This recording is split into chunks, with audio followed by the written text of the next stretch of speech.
इस वक्त हम किश्तवाड़ के चिसोटी गांव में मौजूद है। ये वही गांव है जहां 14 तारीख को एक बादल फटा जिसकी जद में कई सारे लोग आ गए।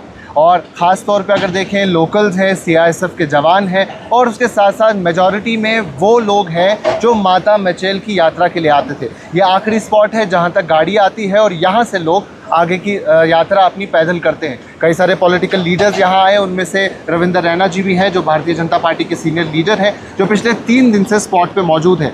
रविंदर रैना जी, रेस्क्यू ऑपरेशन जारी है, 14 तारीख से ही रेस्क्यू ऑपरेशन शुरू हो गया है। 61 बॉडीज़ अभी तक रिकवर हुई है, नुकसान काफ़ी ज़्यादा है। जहाँ हम खड़े हैं यहाँ कुछ दिन पहले एक मकान हुआ करता था, क्या कुछ कहेंगे इसके बारे में? बहुत ही दर्दनाक मंजर इस चिसोटी गांव में देखे जा सकते हैं। किश्तवाड़ के इस खूबसूरत गांव चिसोटी में 14 अगस्त को जब बादल फटे, उसके बाद यहाँ भारी तबाही के मंजर इस गांव और इसके आसपास के गांव में देखे जा सकते हैं। ये चिसोटी गांव एक खुशहाल गांव, एक खूबसूरत गांव था। मैं कई बार पहले भी इस रास्ते से गुज़रा हूँ, यहाँ रुका हूँ। आज इस गांव में, इसके आसपास के गांव में बर्बादी और तबाही के मंजर हैं। 14 अगस्त को जो बादल फटे, वो अपने साथ कई मौत के मंजर लेके वो बादल आए और इस खूबसूरत गांव को तबाह व बर्बाद कर दिया। लगातार रेस्क्यू ऑपरेशन यहाँ जारी है। दूर पार इस नदी के उस पार आप देख रहे हैं, क्योंकि हम वहाँ नहीं जा रहे क्योंकि रेस्क्यू ऑपरेशन ठीक से चलना चाहिए, उसमें कोई डिस्टर्बेंस नहीं हो। लेकिन लगातार यहाँ रहकर army, NDRF, SDRF, Jammu Kashmir police, BRO, उन सब की जो मदद हो सकती है इस ऑपरेशन में, वो हम सब मिलकर, गांव वाले लोगों के साथ मिलकर कर रहे हैं। यहाँ एक छोटी नाली होती थी, जहाँ आज आप एक तूफ़ानी नाला देख रहे हो। इसके आसपास घर ही घर होते थे नाले के उस पार। जहाँ आप खड़े हो, यहाँ एक 3 मंजिला घर होता था। ये सारे उजड़े हुए मंजर, बर्बादी के मंजर, तबाही के मंजर, यहाँ सामने पार रेस्क्यू ऑपरेशंस भी चल रहा है। ये कभी एक खुशहाल बस्ती होती थी जो आज वीरान और सुनसान हो गई है। कुदरत का कहर यहाँ बरपा है। 70 के करीब लोगों की बॉडीज़ जो इस मलबे में दब गए थे, 61 वो रिकवर हुई हैं। बिल्कुल।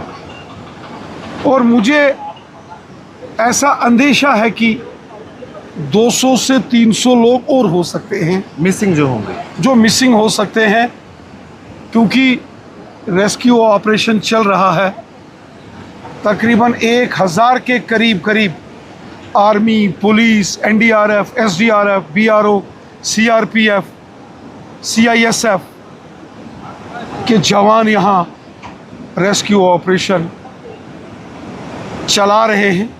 और यहाँ आसपास के गांव के जो लोग हैं, मचेल के, चिसोटी, हमूरी, मस्सू, गढ़, लिगरी, कुकोंद्रांग, गुलाबगढ़, अठोली, करथई, सोल, कबन, गंधारी, वहाँ के लोग बड़ी मदद कर रहे हैं रेस्क्यू ऑपरेशन में। डे नाइट रेस्क्यू ऑपरेशन यहाँ चल रहा है। चूँकि ये पहाड़ी रास्ता है, कच्चा रास्ता है, दुर्गम, कठिन रास्ता है, इसलिए लोकल्स, यहाँ के लोगों की सपोर्ट की भी बहुत ज़रूरत है। और हम सब मिलकर, मैं खुद पिछले 3 रोज़ से यहाँ हूँ, दिल को कंपा देने वाले यहाँ मंजर हैं खौफजदा, डरावने मंजर किश्तवाड़ के इस चशोती गांव में आप भी देख सकते हैं। जो कल तक एक खूबसूरत चमन था वो आज वीरान और तकलीफ देने वाले मंजर में तब्दील हो गया। बिल्कुल रविंदर जी, चीफ मिनिस्टर उमर अब्दुल्ला साहब यहाँ आए, उन्होंने रिलीफ रिहेबिलिटेशन की बात की। यहाँ के जो लोकल एमएलए हैं सुनील शर्मा जी, वो यहाँ मौजूद थे। एलजी साहब ने कहा कि रिहेबिलिटेट किया जाएगा। तो क्या कुछ इसमें नज़र रहेगी कि फास्ट ट्रैक बेसिस पे ये सारी चीज़ें हो, क्योंकि यहाँ के लोगों को और ख़ास तौर पे वो लोग जो अभी मिले नहीं हैं उनकी फैमिलीज़ काफ़ी परेशान हैं। हमारी प्रायोरिटी इस समय है कि जो लोग मलबे में दबे हैं उनको जैसे कैसे निकाला जाए, क्योंकि मलबा इतना ज़्यादा है, कहीं कहीं 100 फीट तक मलबा आया है, भयंकर मलबा है और बड़े पैमाने पर रेस्क्यू ऑपरेशन चलाया जा रहा है। यहाँ हमारे जवान अलग अलग army, paramilitary forces, Jammu Kashmir police के मदद कर रहे हैं, वही हेल्थ डिपार्टमेंट सब मदद कर रहे हैं। और हमारी कोशिश है कि पहले बॉडीज़ जो मलबे में दबी हैं वो रिकवर की जाएं। यहाँ तक बात है लोगों की जो मुतासरा अफेक्टेड फैमिलीज़ हैं उनकी मदद इमदाद। यकीनन हमारे मुल्क के प्राइम मिनिस्टर मोदी साहब, होम मिनिस्टर अमित शाह साहब, उन्होंने ऐलान किया है कि हर किस्म की मदद इमदाद चशोती और इसके आसपास के गांव में जो बादल फटने से लोगों का नुकसान हो गया उनकी मदद की जाएगी। यहाँ ऑनरेबल चीफ मिनिस्टर साहब उमर अब्दुल्ला साहब भी आए थे, उन्होंने भी कहा मदद होगी। लेफ्टिनेंट गवर्नर मनोज सिन्हा साहब ने कहा है कि जिन लोगों के मकान तबाह बर्बाद हो गए वो मकान बनाए जाएंगे। बिल्कुल, इस गांव को दोबारा बसाया जाएगा। इस गांव के अफेक्टेड लोगों की हर किस्म की मदद इमदाद की जाएगी। और हम देख रहे हैं कि बड़े पैमाने पर सरकारों की तरफ से भी और NGOs, लोकल किश्तवाड़, डोडा, जम्मू कश्मीर के लोग मदद कर रहे हैं, पंजाब, हरियाणा, दिल्ली के भी लोग मदद कर रहे हैं और सरकारें भी मदद करेंगी।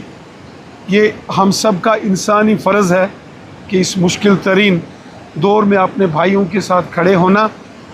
मैं देख रहा हूँ हर तबका और ज़ात का, हर मज़हब का शख्स यहाँ मदद जी जान से कर रहा है।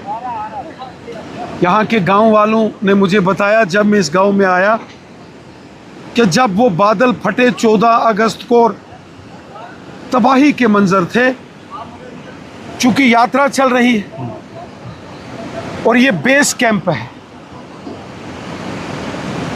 और जब भयंकर मलबा उस तूफ़ान का यहाँ आया, हज़ारों लोग फंसे थे, लेकिन चशोती, हमूरी, मचेल, कुकौंद्रांग, कंडोल, मस्सू, गढ़, लिगरी, अठोली, गुलाबगढ़, करथई, सोल, कबन, गंदारी के लोग, किश्तवाड़ के लोग यहाँ पहुँचे। कम से कम 1000 लोगों को जिंदा उस तूफान से निकाल के बचाया गया है। 1000 से ऊपर जो बिल्कुल तूफान में दबे थे। मैं इस इलाके के किश्तवाड़ पाडर इलाके के इन बहादुर, जांबाज, जिंदा दिल लोगों को सलूट करता हूँ, सलाम करता हूँ, जिन्होंने अपनी जान हथेली पर रख के उन हमारे मेहमानों को, यात्रियों को उनकी ज़िंदगियाँ बचाई। बहुत सारे लोग तूफ़ान की जद में बुरे तरीके से फंस गए, उन्हें बचाया नहीं जा सका, उसका हमें दुख है, तकलीफ़ है। ये गांव फिर से सरकारों की मदद से, लोगों की मदद से बनेगा। फिर से लोगों को उनके आम रोज़ की ज़िंदगी की तरह वो गुजारेंगे। लेकिन ये तूफ़ान बहुत बड़े ज़ख्म छोड़ के किश्तवाड़, पाडर, चशोती और जो दूर दराज के इलाकों से यहाँ लोग आए थे, उनको बड़े गहरे ज़ख्म इस तूफ़ान ने दिए हैं। मैं ऊपर वाले से, भगवान खुदा अल्लाह ताला वाहिगुरु से प्रार्थना करता हूँ कि ऐसे कहर से ऊपर वाला बचाए, सबको बचाए, ऊपर वाला सारी दुनिया को इस कहर से बचाए। लेकिन एक बात और भी, मैं कई बार आपका चैनल कश्मीर लाइफ देखता हूँ, आप भी इन्वायरमेंट के बारे में बड़ी कैंपेन चलाते हैं। सच है, इंसान अगर कुदरत के निज़ाम से छेड़खानी करेगा, बिल्कुल सही, तो फिर कुदरत का भी जवाब कहर देती है। वो बरसता है। ये एक वार्निंग, चेतावनी उस कुदरत के निज़ाम की ओर से इंसान को है। ये केवल कश्तवाड़ पाडर में नहीं हुआ है, चशोती में नहीं हुआ है, पहलगाम के पहाड़ों में, बांडीपुरा कुपवाड़ा में हुआ, कठुआ में हुआ, चंद रोज़ पहले हिमाचल में, और उससे पहले उत्तराखंड के पहाड़ों में बादल फटने की ये वारदातें सामने आ रही हैं। ये कुछ पहले नहीं हमने कभी सुना था, ना आपने कभी सुना होगा। कुदरत के निज़ाम से छेड़खानी, मौत को दावत देना है। क्या सीखने को मिलेगा इस चीज़ से हमें? कुदरत के निज़ाम से छेड़खानी नहीं होनी चाहिए। हमें, इंसान को अपनी ज़रूरतें नेचर से, कुदरत के जो रिसोर्सेज हैं उससे होती है, लेकिन नेचुरल रिसोर्सेज की एक्सप्लॉइटेशन नहीं होना चाहिए। जो इंसान बहुत ज़्यादा लालची और खुद गर्ज हो गया है ना, वो नहीं होना चाहिए, ये नहीं होना चाहिए। ये कुदरत की वार्निंग है। वरना जो बड़े मुकद्दस किताबों में, ग्रंथों में लिखा है ना कि कयामत होगी, प्रलय होगा, उसके लिए कोई जिम्मेवार, कोई कुदरत जिम्मेवार नहीं है। इंसान की हरकतें जो बहुत ओवर एम्बिशियस हो गई हैं, ये वही कारण है। कुदरत के निज़ाम से छेड़खानी नहीं करनी चाहिए। बहुत शुक्रिया रैना जी। तो यही कुछ चीज़ें जो इन्होंने बताई कि हमें एनवायरनमेंट का ख्याल रखने की भी ज़रूरत है, क्योंकि ये एक वार्निंग है हमारे लिए। और उसके साथ साथ जैसा उन्होंने कहा कि सरकार और ये लोग और तमाम तरह NGOs पूरी तरीके से मदद कर रहे हैं लोगों की, और आने वाले वक्त में इस गाँव को एक बार फिर से खुशहाल गाँव बनाया जाएगा।